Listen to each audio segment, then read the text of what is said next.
Bismillahirrahmanirrahim. Alhamdulillahirabbil alamin. Allahumma salli wa sallim ala nabiyyina Muhammad wa ala alihi wa sahbihi ajma'in. Rabbi shrah li sadri wa yassir li amri wa hlul 'uqdatam min lisani yafqahu qawli. Allahumma arinal haqqa haqqan warzuqna ittiba'ah. Ya Allah, tunjukkanlah kami yang benar itu adalah benar dan permudahkanlah bagi kami untuk mengikut kebenaran tersebut. Wa arinal batila batilan warzuqna ijtinabah. Ya Allah, tunjukkanlah kami yang batil itu adalah batil dan permudahkanlah bagi kami untuk menjauhkan diri daripada kebatilan tersebut. Wahdina lima ikhtulifa fihi minal haqqi bi'idnik. Bila kami petunjuk dalam isu-isu yang diperselisihkan dengan izinmu. Innaka tahdi man tasha' ila sirati mustaqim. Sungguhnya engkaulah memberikan petunjuk kepada siapa yang kau inginkan ke jalan yang lurus.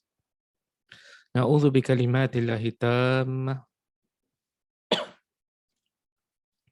min kulli syaitanin wahammah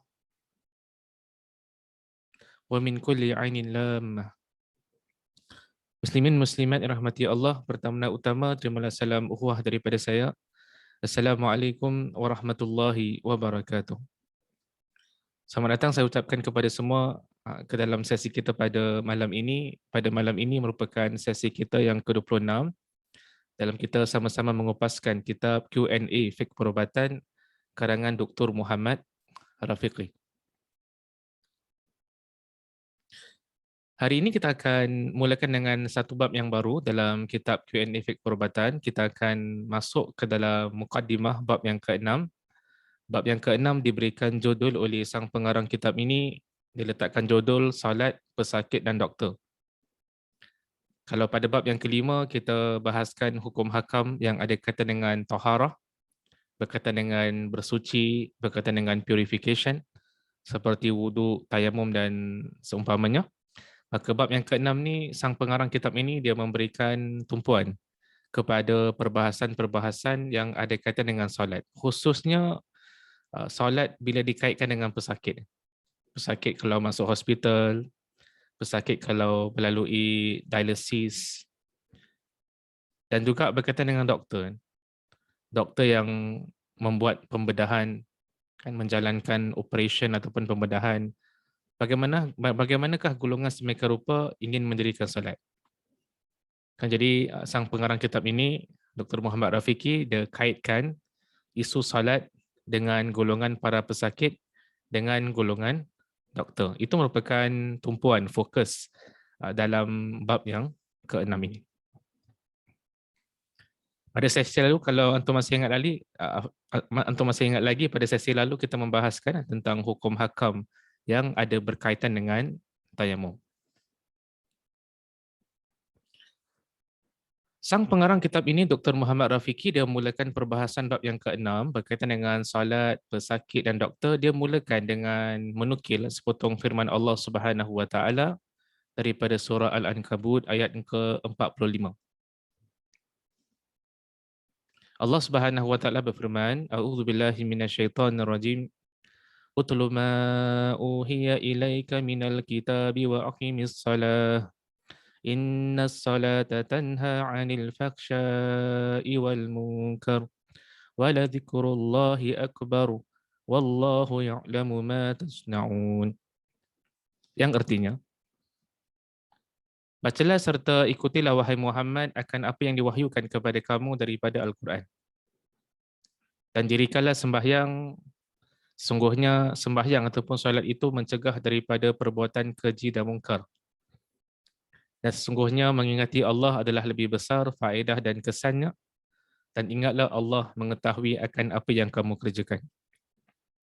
Jadi sang pengarang kitab ini dia mulakan perbahasan berkaitan dengan solat, pesakit dengan doktor. Dia mulakan dengan menukil firman Allah Subhanahu Wa Taala yang baru kita bacakan sebentar tadi daripada surah Al-Ankabut ayat ke-45. Dalam surah Al-Ankabut ayat 45 ni, Allah Subhanahu Wa Taala mulakan ayat ini dengan bacalah, kan, serta ikutlah wahai Muhammad akan apa yang diwahyukan kepada kamu daripada Al-Quran. Jadi Allah Subhanahu Wa Taala perintahkan Nabi kita, Nabi sallallahu alaihi wasallam untuk membaca Al-Quran. Membaca Al-Quran dengan menghayati makna di sebalik ayat-ayat tersebut. Dalam ayat ini Allah Subhanahu Wa Taala juga perintahkan ataupun beritahu, sebutkan, dirikanlah solat, sesungguhnya solat itu mencegah daripada perbuatan yang keji dan mungkar. Jadi Allah Subhanahu Wa Taala sebut tentang matlamat ataupun tujuan, the benefits daripada pelaksanaan pendirian ibadah solat. Antara kelebihan ataupun matlamat daripada ibadah solat ini adalah dia dapat mencegah daripada perbuatan keji dan perbuatan mungkar, daripada perbuatan al-fahsya dan perbuatan mungkar. Kata para alim ulama kita, yang dimaksudkan dengan perbuatan fahsya yang diterjemahkan sebagai keji dalam slide ini adalah apa sahaja perbuatan, apa sahaja perkataan yang mana perbuatan ataupun perkataan tersebut dia telah melampaui batas yang telah ditetapkan oleh Allah Subhanahu Wa Taala. Jadi Allah Subhanahu Wa Taala telah menetapkan batasan-batasan yang tertentu, had-had yang tertentu. Allah telah buat certain boundaries bagi hamba-hambanya yang mana hamba-hambanya tidak sepatutnya transgress, melampaui batasan yang telah ditetapkan oleh Allah Subhanahu Wa Taala. Allah perintahkan kita melakukan kewajipan-kewajipan yang tertentu. Allah Subhanahu Wa Taala melarang kita daripada melakukan kemaksiatan kepadanya. Jadi perbuatan al-fahsya, kata sebahagian di kalangan ulama, adalah merujuk kepada apa sahaja perkataan, apa sahaja perbuatan yang mana telah melampaui batasan yang telah ditetapkan oleh Allah Subhanahu Wa Taala. Perbuatan mungkar adalah perbuatan yang diingkari, yang tidak diredai. Jadi kita lihat perbuatan fahsyat dengan perbuatan mungkar ini termasuk dalam perbuatan-perbuatan dosa. Perbuatan-perbuatan yang keji, yang buruk, yang tidak diredai oleh Allah Subhanahu Wa Taala. Dan dalam ayat ini Allah Subhanahu Wa Taala mengatakan fungsi ibadah solat adalah dia mencegah seorang hamba itu daripada melakukan perbuatan yang keji dan perbuatan yang mungkar. Dekat sini timbul satu persoalan, barangkali ada yang bertanya, Ustaz, kalau betul solat itu mencegah seseorang daripada melakukan perbuatan dosa, daripada melakukan kemaksiatan, daripada melakukan kemungkaran, dan kenapa kita lihat ada juga individu yang mana mereka melaksanakan solat, tapi dalam masa yang sama juga mereka bermaksiat kepada Allah Subhanahu Wa Taala. Jadi para ulama kita menjelaskan jenis solat yang dimaksudkan oleh Allah Subhanahu Wa Taala yang dapat mencegah seseorang daripada melakukan perbuatan keji dan perbuatan mungkar adalah jenis solat yang dilakukan, yang didirikan, yang ditunaikan dengan hati, roh dan juga jiwa seseorang tu. Jenis solat yang dilakukan dengan penuh rasa tunduk di hadapan Allah Subhanahu Wa Taala. Menampakkan, menzahirkan pengabdian seorang hamba kepada Allah Subhanahu Wa Taala. Mengaku kekurangan yang ada pada diri sendiri. Dalam keadaan bertaubat kepada Allah Subhanahu Wa Taala. Jenis solat yang didirikan dengan rasa penuh kerdil, rasa rendah diri di hadapan Allah Subhanahu Wa Taala.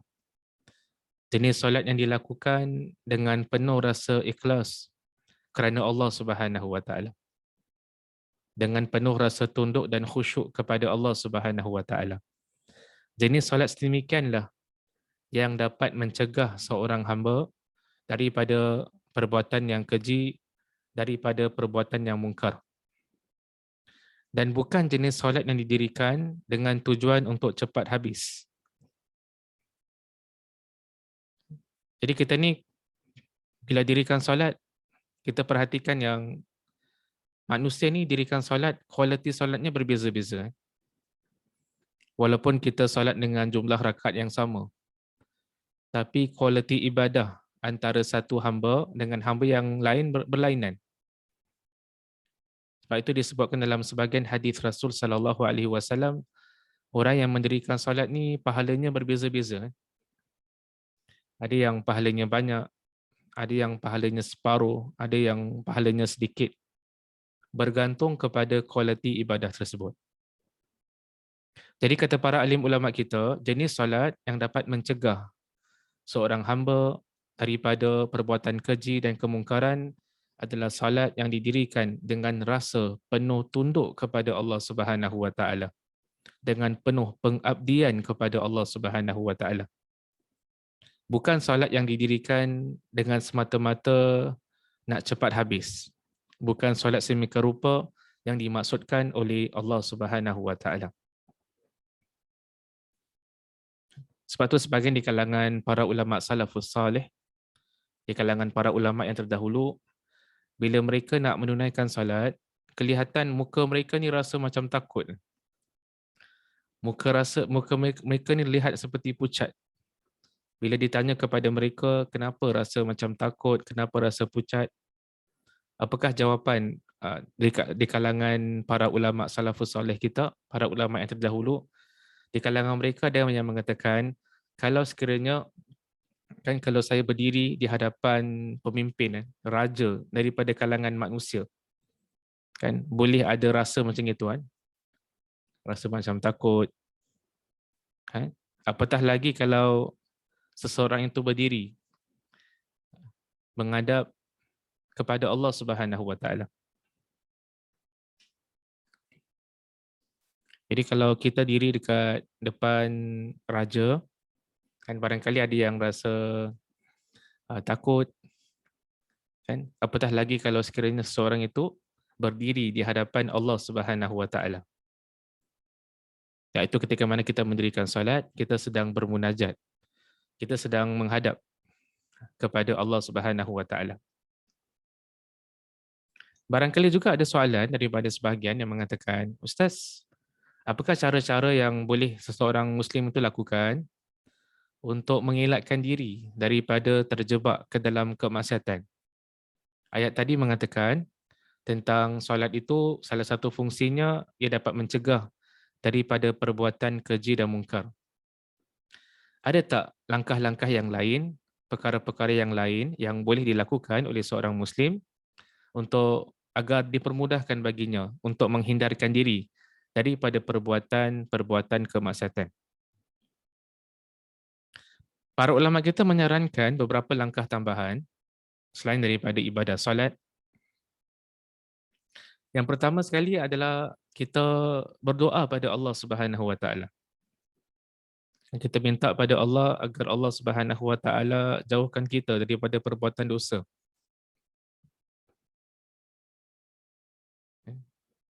Allah Subhanahu wa taala berfirman dalam Al-Quran, wa idza sa'alaka 'ibadi 'anni fa inni qarib ujibu da'watad da'i idza da'an.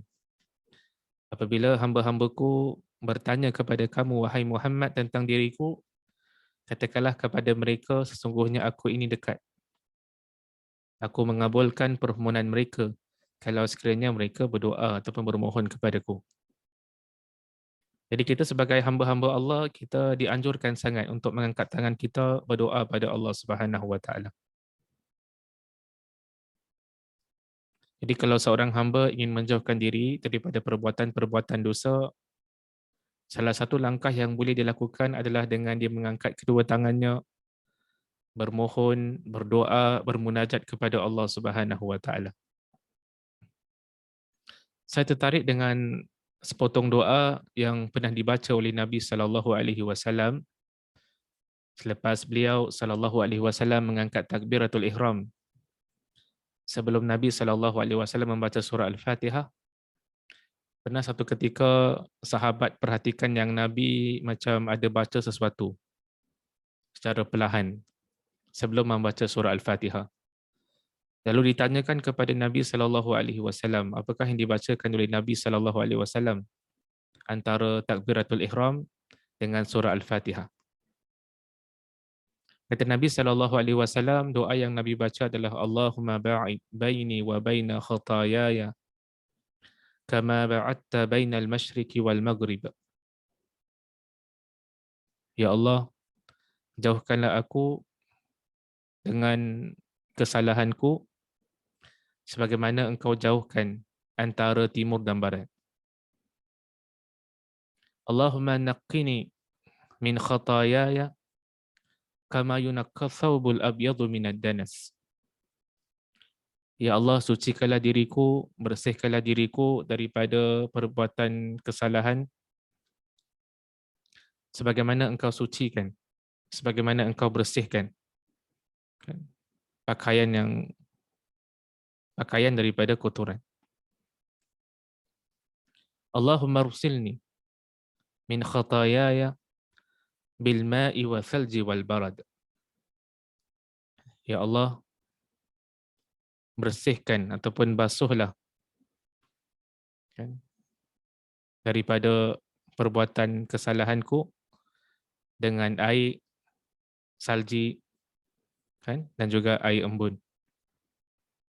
Jadi kita lihat pernah Nabi SAW baca antara doa antara takbiratul ihram dengan surah Al-Fatihah. Nabi membaca doa-doa yang tertentu. Ada banyak riwayat.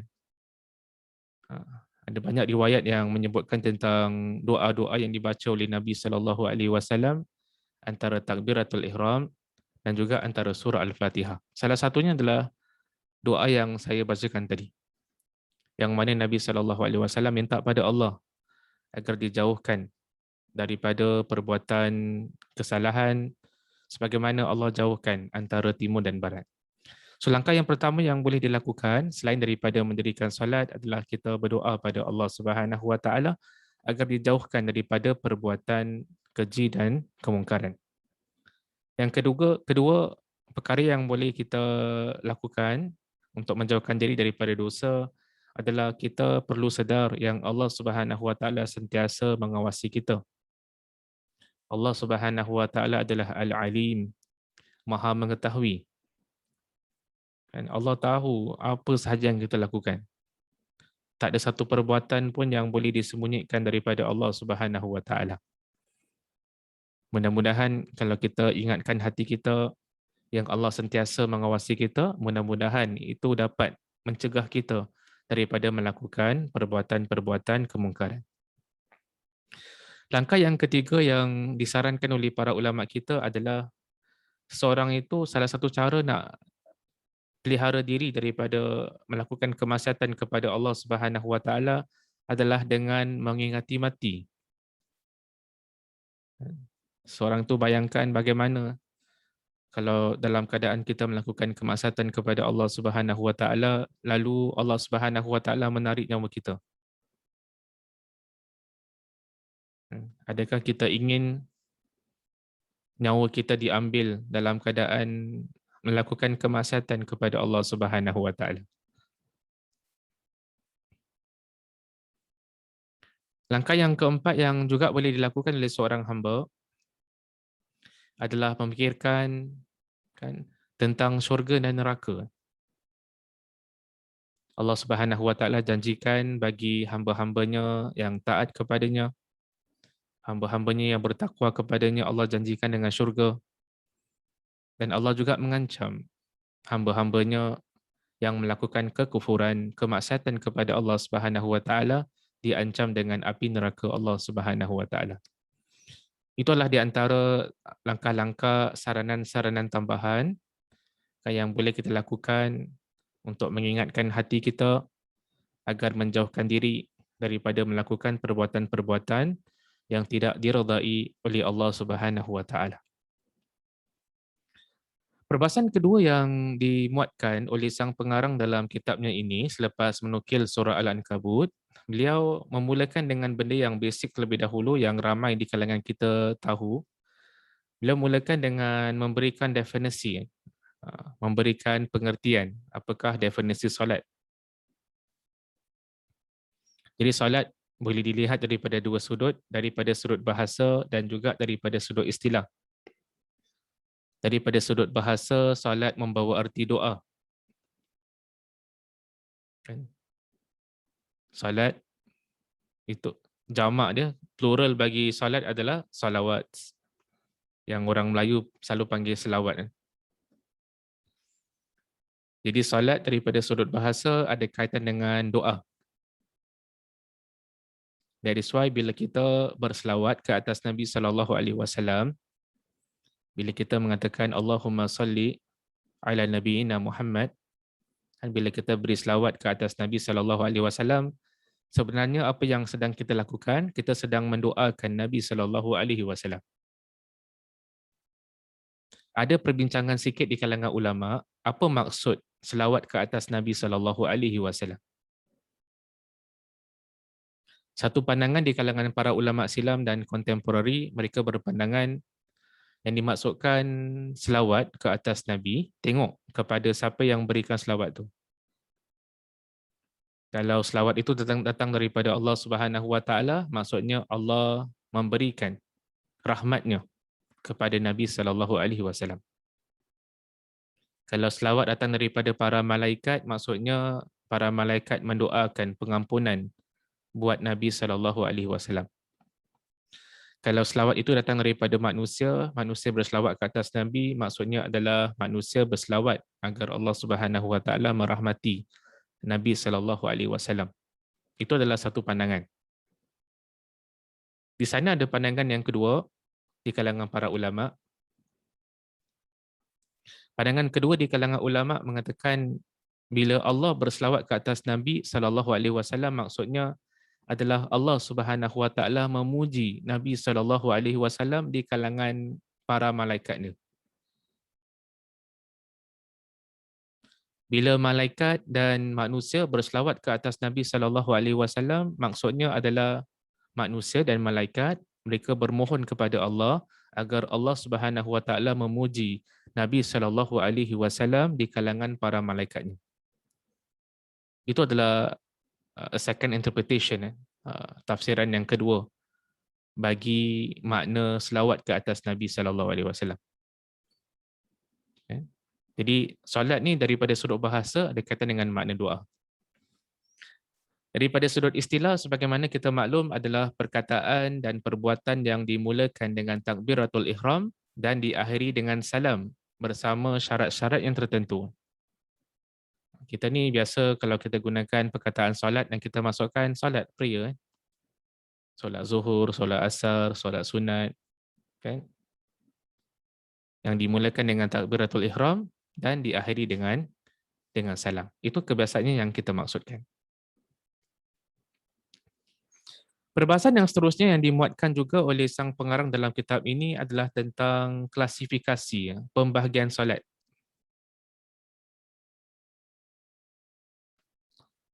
Jadi sang pengarang kitab ini dia membahagikan solat kepada dua, solat fardu dan solat sunat. Dan kata sang pengarang ini, kitab ini, solat fardu terbagi kepada dua. Ada solat fardu yang kategorinya adalah fardu ain, dalam erti kata yang lain diwajibkan ke atas tiap-tiap Muslim. Dan ada pula solat fardu yang termasuk dalam kategori fardu kifayah. Kalau sekiranya ada sekumpulan manusia yang telah melakukan ibadah tersebut, maka gugurlah kewajipan daripada orang-orang Islam yang lain. Solat fardu ain yang contoh yang semua kita maklum adalah tentang solat 5 waktu. Solat 5 waktu ni termasuk dalam fardu ain, wajib bagi setiap Muslim kan untuk mendirikan solat 5 waktu, solat fardu kita. Solat fardu kifayah ni adalah sebagai contoh adalah solat jenazah.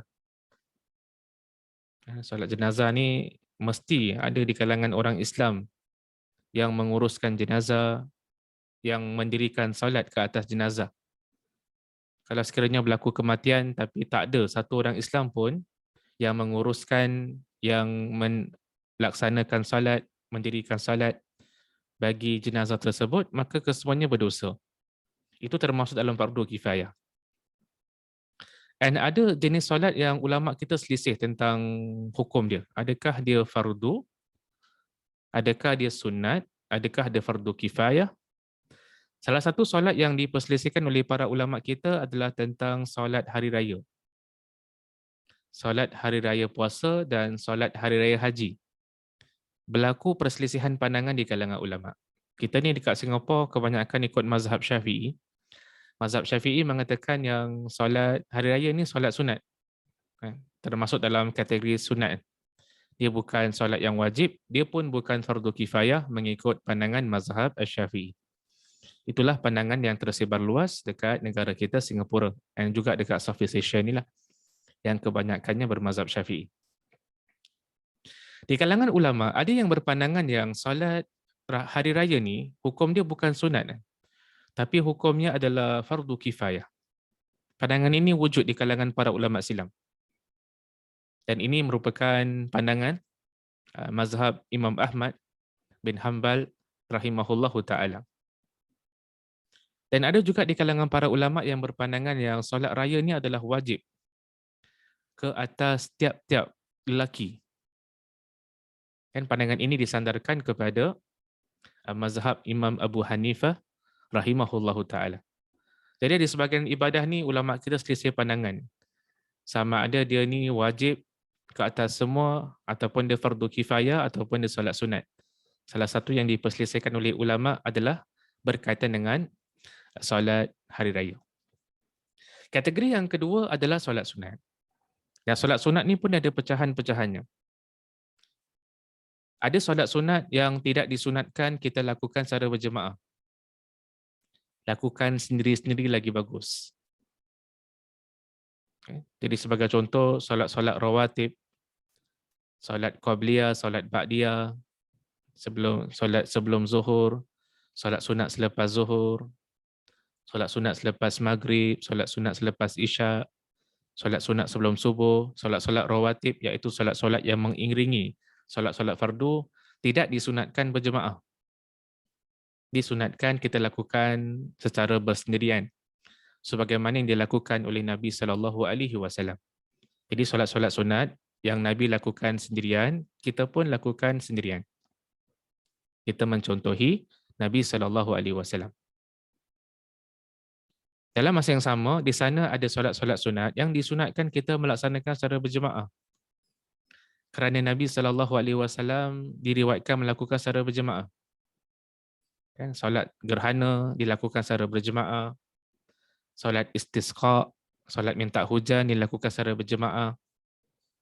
Jadi solat-solat yang Nabi SAW lakukan secara berjemaah disunatkan juga bagi kita untuk melakukannya secara berjemaah. Di sana ada solat-solat yang dipanggil sebagai solat sunat mutlak. Solat-solat sunat yang tidak mempunyai sebab yang tertentu. Orang tu rasa macam nak dirikan solat. Lalu dia laksanakan dirikan 2 rakaat solat sunat. Bila kita tanya, bila dia selesai kita tanya dia, tadi solat apa? Dia kata solat sunat. Kita tanya dia lagi, solat sunat apa? Dia kata solat sunat. Tak ada sebab. Jadi kalau solat sunat tidak bersebab, itu dalam istilah fikih dipanggil sebagai solat sunat mutlak. Dan di sana pula ada solat-solat sunat yang bersebab. Solat sunat bersebab ni banyaklah. Kan kita masuk ke dalam masjid, kita dirikan solat tahiyatul masjid, itu bersebab. Kita lakukan solat sunat wudu. Kan? Jadi solat sunat yang bersebab ni banyak. Jadi itulah pembahagian solat sebagaimana yang dibincangkan oleh sang pengarang kitab ini sebagai mukadimah bagi bab yang ke-6 sebelum beliau beralih kepada perbahasan-perbahasan yang lebih rumit, yang lebih kompleks, yang ada kaitan dengan pesakit, yang ada kaitan dengan doktor, bagaimana golongan ini nak mendirikan solat kalau sekiranya mereka menghadapi kesukaran. Kan disebabkan sakit yang mereka alami ataupun disebabkan pekerjaan mereka sebagai doktor yang perlu melakukan pembedahan. Dan jadi pada hari ini kita simpulkan, kita kongsi dengan antum sekalian berkaitan dengan perkara-perkara introduction yang ada kaitan dengan salat kan, seperti pengertian salat, makna di sebalik surah Al-Ankabut ayat ke-45 dan juga kategori solat, pembahagian solat itu merupakan perkongsian kita pada malam ini. Kalau sekiranya ada kebenaran dalam apa yang saya sampaikan pada malam ini, itu datang daripada Allah Subhanahu Wa Taala. Kalau sekiranya ada kekurangan, kesalahan, kesilapan dalam penyampaian, itu datang daripada diri saya sendiri. Saya minta ampun kepada Allah dan saya bertaubat kepadanya. Kita tutup dengan tasbih kafarah. Subhanakallahumma wa bihamdika asyhadu an la ilaha illa anta astaghfiruka wa atubu ilaik. Sekian, assalamualaikum warahmatullahi wabarakatuh.